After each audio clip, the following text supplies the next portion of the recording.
जय जगन्नाथ पिलामाने केमिति अछ समस्ते आशा करछि बहुत भरे थिबो एवं निज निज प्रिपरेशन भी बहुत भरे करथिबो। तो पिलामाने देखो ओडिशा होमगार्ड तरफ आपणको नयगढ़ डिस्ट्रिक्ट रे तो एबे एग्जाम टी सरी जाइछि एवं सेही एग्जाम रे किपरि प्रकार आपणको रचना आइथिला आमे आज वीडियो डिस्कस करबा।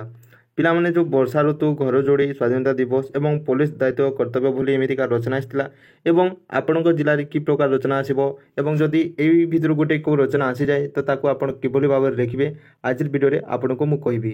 तो वीडियोटी बहुत इंटरेस्टिंग हम। तो पिला माने दयाकोरी वीडियो को शेष देखिए जो मैंने चैनल फर्स्ट टाइम आसियो दयाकोरी चैनल को गोटे सब्सक्राइब कर दियो एवं वीडियो को मध्य गोटे लाइक कर दियो। तो चलते आम बेसी डेरी करवानी आज वीडियोटी आम स्टार्ट करवा। तो पिला माने प्रथम रचनाटी होची घर पोड़ी। जदि यही रचनाटी आपंकर एग्जाम रे आसे तो किभली भाव में आप सुंदर भाव लिखि पारे आपन ए वीडियो जानि पारे। तो वीडियोटी को आप निश्चित होगी शेष जाए देखूँ। तो प्रथमे केमिति लिखिबे देखो घर पोड़ी एक दुर्भाग्यजनक दुर्घटना। यह अचानक घटी एमिति घटना जहाँ मानव जीवन में अनेक क्षति करे। बेसी भाग घर पोड़ी गैस चूल्ही विद्युत सर्किट अग्निशिखा किंबा अवश्य स्थित भाव में रखिथिबा ज्वलनशील पदार्थ द्वारा घटे। केबे केबे मनुष्यों अविवेकपूर्ण कार्य और असावधानता मध्य यही दुर्घटना को घटाई थाए। ठीक अच्छे पिला माने एमिति सुंदर भाव में आपण यही रचनाटी स्टार्ट करेंगे। एवं घर पोड़ी घटिले घरर संपत्ति दांती जंतु दलित पत्र और अनेक दामी जिनिस ध्वंस हो जाए। केबे केबे मनीष और पशु पक्षीर जीवन भी हराई जाए। यह घटिले अग्निशामक बाहिनी और पुलिस टीम तुरंत खबर दे आह्वान करने उचित। साधारण लोक माने मध्य सतर्क और सावधानता रहिले यही दुर्घटना को रोकी पारिबे। घरे अग्निगम उपकरण रखिबा और शिशु मानकु अग्नि सह खेलिबा को रोकिबा अत्यंत आवश्यक।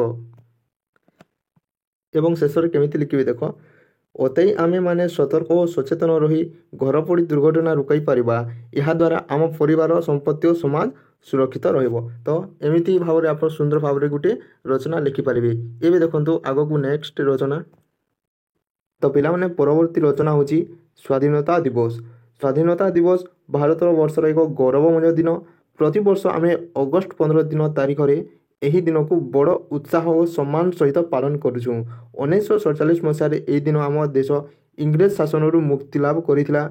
यह अनेक वीर संतान तांको जीवन बलिदान करथिले जेपरि महात्मा गांधी नेताजी भगत सिंह आजाद और अनेक अन्य महान नायक आम स्वाधीनता संग्राम रे गुरुत्वपूर्ण भूमिका निभाइथिले। यही दिन में संपूर्ण देश राष्ट्रपति और प्रधानमंत्री को उद्यान शुणी थाए। लाल किला ठारू तिरंगा उत्तोलन करा जाय थाए। विभिन्न शिक्षा तंत्र और सरकारी कार्यालय संस्था जातीय पताका उत्तोलन राष्ट्रीय गीत गान और संस्कृति कार्यक्रम हुए। स्वाधीनता दिवस आमको मातृभूमि पर गर्व और सम्मान बोध कराई। आमे एही दिनर गुरुत्व बुझी सदा देश प्रेमी और सचेतन नागरिक होगा उचित। तो इभली भाव में आप सुंदर भाव में गोटे आपणकर स्वाधीनता दिवस में गोटे रचना लिखिपारे। तो ये देखो आउ गोटे रचना रही आपण। तो यही रचनाटी हूँ पिला माने आपणक निज जिलार गोटे किसी पर्यटक स्थली अच्छी किसी आपण फेस्टिवल होची तापाई जदि आपण जिला प्रति गोटे रचना आसी तो किभली भाव में लिखिए ताहा यही रचना आप जानीपारे। तो मु बरगढ़ डिस्ट्रिक्ट रोटे तो आम बरगढ़ डिस्ट्रिक्ट गोटे मुझे एग्जाम्पल नहीं इभली भाव में लिखी। यही वीडियो आपण जमी अच्छी से पूरी आपन को आइडिया नहीं गोटे रचना लिखिपारे। तो पिला माने देखो रचना केमिति अच्छी।